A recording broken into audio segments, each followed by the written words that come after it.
तो दोस्तों आज हम फिर से आपके लिए लेकर आए हैं देश दुनिया की सभी ताजा बड़ी खबरें। फटाफट एक एक कर विस्तार से आज आपको बताएंगे, तो वीडियो को अंत तक जरूर देखें। दोस्तों वीडियो बनाने में हमें काफी मेहनत लगी है, तो वीडियो को दिल से लाइक कर दीजिए। दोस्तों पहली खबर में आपको बता दें कि पैगंबर मोहम्मद शाह विवाद को लेकर फलस्तीन से मोदी सरकार को लगा बड़ा झटका। फलस्तीन ने मोदी अमित शाह को फटकार लगाते हुए नुपुर शर्मा को फांसी देने की है मांग। फलस्तीन में नुपुर शर्मा के विरोध में कफन बांधकर उतरी मुस्लिम महिलाएं, भाजपा को फलस्तीन से झटका। वहीं आपको बताएंगे दोस्तों कि उत्तर प्रदेश में मुसलमानों के घरों पर चले बुलडोजर पर भड़के असदुद्दीन ओवैसी बोले, हत्या के आरोपी टैनी के बेटे का घर कैसे सुरक्षित बताई योगी। वहीं आपको बताएंगे दोस्तों कि पैगंबर मोहम्मद शाह को लेकर एसडीपीआई नेताओं ने हिंदुओं को भारत छोड़ने की दी धमकी, कांग्रेस और समाजवादी पार्टी को बताया हरामखोर। वहीं आपको बताएंगे दोस्तों कि नुपुर शर्मा के खिलाफ अब गुजरात में प्रदर्शन, सड़क पर जूते वाले पोस्टर लगाए गए। अहमदाबाद में नुपुर शर्मा के खिलाफ नारेबाजी। वहीं आपको बताएंगे दोस्तों कि पैगंबर मोहम्मद शाह विवाद को लेकर नुपुर शर्मा के समर्थन में प्रदर्शन करने वाले हिंदुओं के खिलाफ एक्शन। पुलिस ने 25 हिंदुओं के खिलाफ दर्ज की एफआईआर, सभी को डाला जाएगा जेल में। नुपुर शर्मा का समर्थन करना इनको पड़ा भारी। वहीं आपको बताएंगे दोस्तों कि पैगंबर मोहम्मद शाह पर टिप्पणी को लेकर नुपुर शर्मा पर पश्चिम बंगाल में हुआ केस एक और दर्ज। टीएमसी नेता ने थाने में दर्ज कराई शिकायत।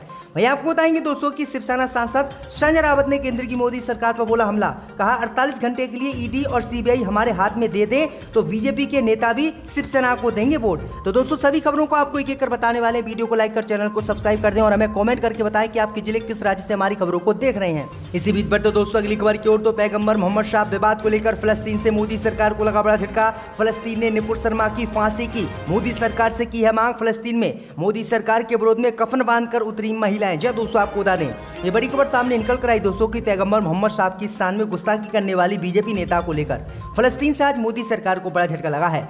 फलस्तीन ने मोदी सरकार से एक्शन लेकर नुपुर शर्मा को फांसी देने की मांग भारत में की है।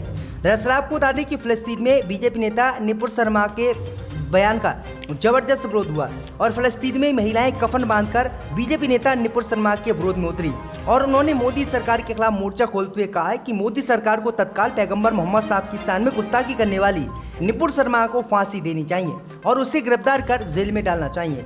वहीं आपको बता दें कि अभी तक मोदी सरकार ने जो है पैगंबर मोहम्मद साहब पर विवादित बयान देने वाली नुपुर शर्मा के खिलाफ कोई भी कार्रवाई नहीं की है और न ही उसकी अभी तक गिरफ्तारी हुई, बल्कि मोदी सरकार ने उल्टा ही नुपुर शर्मा को सुरक्षा दे रखी है। तो ये बड़ी अपडेट आई दोस्तों की फलस्तीन से मोदी सरकार को ये बड़ा झटका आज लगा। इसी बीच पर तो दोस्तों अगली खबर की ओर, तो उत्तर प्रदेश में मुसलमानों के घरों पर चले बुलडोजर पर भड़के असदुद्दीन ओवैसी, पूछा हत्या के आरोपी टैनी के बेटे के घर को कैसे रखा है अभी तक सुरक्षित। जन दोस्तों आपको बता दें कि उत्तर प्रदेश में पैगंबर मोहम्मद शाह को लेकर नुपुर शर्मा के विरोध में भड़की हिंसा के बाद से लगातार योगी सरकार मुसलमानों के घरों पर कहर बरपा रही है और उनके घरों पर बुलडोजर चलवा रही है। इसी बात को लेकर असदुद्दीन ओवैसी नाराज हो गए। सोशल मीडिया पर ओवैसी ने इस कार्रवाई के खिलाफ अपनी बात रखी, जिसमें ओवैसी ने गिरफ्तार हुई आरोपी आफरीन फातिमा और टैनी के बेटे पर सरकार को अलग अलग रवैये पर निशाना साधा। इस मामले में ओवैसी ने 2 ट्वीट किए। असदुद्दीन ओवैसी ने पहले ट्वीट में लिखा है कि आफरीन फातिमा और उसके परिवार के साथ खड़े होते हुए ये सवाल है कि टैनी के बेटे पर 5 लोग की हत्या का आरोप है।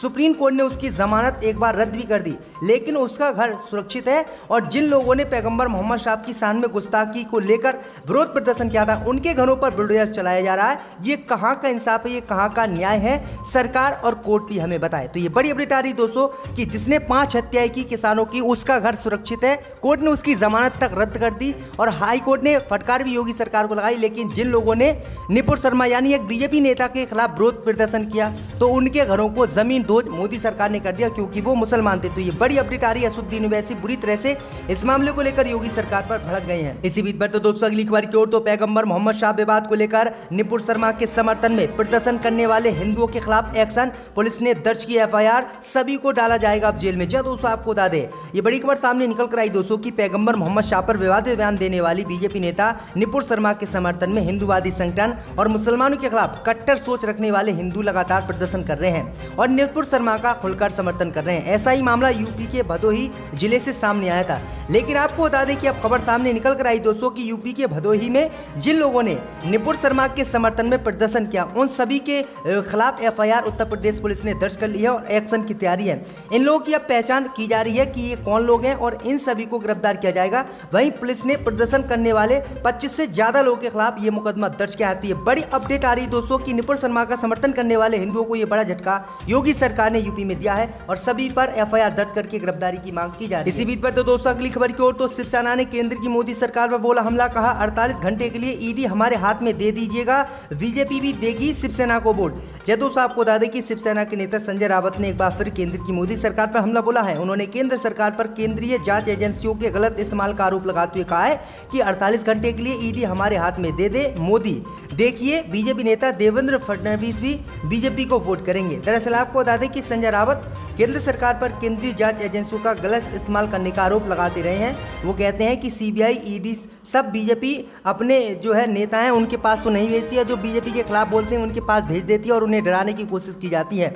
वहीं शिवसेना सांसद संजय रावत ने कहा है कि अगर 48 घंटे के लिए बीजेपी हमें ईडी और सीबीआई दे दे तो बीजेपी के जितने नेता हैं वो शिवसेना को 24 घंटे में वोट देने के लिए तैयार हो जाएंगे। तो ये बड़ी अपडेट आ रही, बड़ा बयान संजय रावत ने दिया। इसी बीच पर तो दोस्तों अगली खबर की ओर तो पैगंबर मोहम्मद पर विवादित टिप्पणी को लेकर नुपुर शर्मा पर मिदनापुर में दर्ज हुआ एक और केस। जी दोस्तों आपको बता दें कि पैगंबर मोहम्मद पर टिप्पणी को लेकर देश भर में विवाद थमने का नाम नहीं ले रहा है। पैगंबर के खिलाफ विवादित टिप्पणी को लेकर बीजेपी से निलंबित नेता नुपुर शर्मा के खिलाफ अब पश्चिम बंगाल के मिदनापुर जिले में एफआईआर दर्ज की गई है। टीएमसी अल्पसंख्यक प्रकोष्ठ द्वारा पूर्व मिदनापुर के कोटई थाने में शिकायत दर्ज कराई गई है। पुलिस ने भारतीय दंड संहिता की धारा 153, धारा 504, धारा 505, 2 धारा 506 के तहत मामला दर्ज किया है। बता दें कि बीजेपी की निलंबित नेता नुपुर शर्मा के खिलाफ इससे पहले भी देश के कई राज्यों में कई केस दर्ज किए गए हैं। अब पश्चिम बंगाल में उनके खिलाफ एफआईआर दर्ज किए जाने के बाद उनकी मुश्किलें बढ़ती दिखाई दे रही हैं। तो बड़ी अपडेट आ रही दोस्तों। इसी बीच में तो दोस्तों अगली खबर की ओर तो नुपुर शर्मा के खिलाफ अब गुजरात में प्रदर्शन, सड़क पर जूते वाले पोस्टर लगाए गए, अहमदाबाद में नारेबाजी। जी दोस्तों आपको बता दें कि गुजरात के राजकोट में नुपुर शर्मा के खिलाफ सड़क पर विवादित पोस्टर लगाने का मामला सामने आया है। राजकोट में सड़क पर अज्ञात शख्सों ने नुपुर शर्मा के पोस्टर सड़क पर चिपका दिए हैं। इन पोस्टर पर नुपुर की फोटो के ऊपर जूते का निशान बना था और लिखा था कि अरेस्ट नुपुर शर्मा। खबरों के मुताबिक ये पोस्टर रात में लगाए गए हैं और पोस्टर किसने लगाए हैं इसकी अभी तक पुलिस को भी पता नहीं है। तो ये बड़ी अपडेट आ रही है क्योंकि बीते 10 जून को पैगंबर मोहम्मद पर विवादित टिप्पणी नुपुर शर्मा ने की थी। तो ये बड़ी अपडेट आई दोस्तों। इसी बीच पर तो दोस्तों अगली खबर की ओर तो एसडीपीआई नेताओं ने हिंदुओं को दी देश छोड़ने की धमकी। चल दोस्तों आपको बता दें ये बड़ी खबर सामने निकल कर आई दोस्तों कि बीजेपी नेता नुपुर शर्मा द्वारा पैगंबर मोहम्मद पर विवादित टिप्पणी को लेकर अब एसडीपीआई नेताओं से मोदी और हिंदुओं को बड़ा झटका लगा है। दरअसल आपको बता दें कि एसडीपी नेताओं ने हिंदुओं को भारत छोड़ने की धमकी दी है और कांग्रेस समाजवादी पार्टी को हरामखोर बताया है। दरअसल आपको बता दें कि एसडीपीआई नेता ने कहा है कि हिंदुओं ने जो है नुपुर शर्मा ने बहुत बड़ी भूल कर दी पैगंबर मोहम्मद की गुस्ताखी करके। ये मुसलमान जीता उठता सांस लेता है अपने नबी के लिए, अगर तुमने हमारे नबी की शान में गुस्ताखी की तो मैं ये कहना चाहूँगा कि गुस्ताखे रसूल की एक ही सज़ा, सिर तन से जुदा, सिर तन से जुदा। वीडियो में ये बातें उन्होंने कही है और उन्होंने प्रदर्शन करते हुए हिंदुओं को देश छोड़ने की बातें कही है और कांग्रेस समाजवादी पार्टी को हरामखोर बताया है। कहा है कि ये लोग मुसलमानों के वोट तो ले लेते हैं, जब मुसलमानों को कोई मसला आता है तो ये चुप्पे-चाप चुप्पी साध लेते हैं। तो ये बड़ी अपडेट आ रही, बड़ी बातें एसडीपीआई नेता ने कही। इसी बीच पर तो दोस्तों अगली खबर की ओर तो इस बार दिल्ली की जगह लखनऊ में होगा किसान आंदोलन, हरिद्वार में तय होगी तारीख, बिजनौर में बोले राकेश टिकैत। जी दोस्तों आपको बता दें कि भारतीय किसान यूनियन के राष्ट्रीय अध्यक्ष चौधरी नरेश टिकैत ने कहा है कि केंद्र और राज्य सरकार किसानों की हितैषी नहीं है। किसानों को उनकी फसलों के वाजिब दाम ना देकर सरकार ने अपनी ऐसी छवि बनाई है। उन्होंने कहा है कि इस बार आंदोलन दिल्ली की जगह लखनऊ में किया जाएगा। हरिद्वार में होने वाले राष्ट्रीय चिंतन शिविर में इसकी तिथि तय की जाएगी। दरअसल आपको बता दें कि उन्होंने साफ तौर से कहा है कि हम हर कीमत पर मोदी सरकार के खिलाफ फिर से आंदोलन करेंगे और मोदी सरकार के खिलाफ आंदोलन करके अपने सही रेट गेहूं और चावल के लेंगे। तो ये बड़ी अपडेट है। इसी बीच पर दोस्तों अगली खबर की ओर तो कर्नाटक में घर आया चड्डी विवाद, कांग्रेस ने प्रधानमंत्री मोदी को लेकर दिया विवादित बयान। यह दोस्तों आपको बता दें कि कर्नाटक में चड्डी विवाद लगातार बढ़ता जा रहा है। इसमें अब कांग्रेस नेता प्रियंका खड़गे भी कूद गई हैं। उन्होंने भाजपा को चेतावनी देते हुए कहा कि कांग्रेस को भेजे जाने वाले सभी अंडरवियर सीधे प्रधानमंत्री मोदी को भेज दिए जाएंगे। आरएसएस की वर्दी को लेकर विपक्षी नेता सिद्धरामैया के बयान के विरोध में बेंगलुरु में सत्ताधारी भाजपा ने चड्डी संग्रह अभियान चलाया। इसके बाद कर्नाटक कांग्रेस कार्यालय में भाजपा कार्यालयों ने चड्डी भेजी और चड्डी अभियान की निंदा करते हुए प्रियंका ने कहा कि एनएसयूआई के सदस्यों ने आरएसएस की चड्डी जला दी। इसके बाद पता नहीं भाजपा इस पर क्यों नाराज हो गई, इसलिए बीजेपी इस्तेमाल की हुई सारी चड्डी इकट्ठा कर रही है और उन चड्डी को कांग्रेस कार्यालय भेज रही है।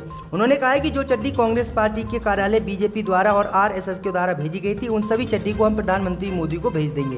ये बड़ी अपडेट आ रही है। इसी बीच पर तो दोस्तों अगली खबर की ओर तो भाजपा पर भड़के सचिन पायलट, कहा राहुल गांधी को ईडी का नोटिस भेजने से हम नहीं डरने वाले।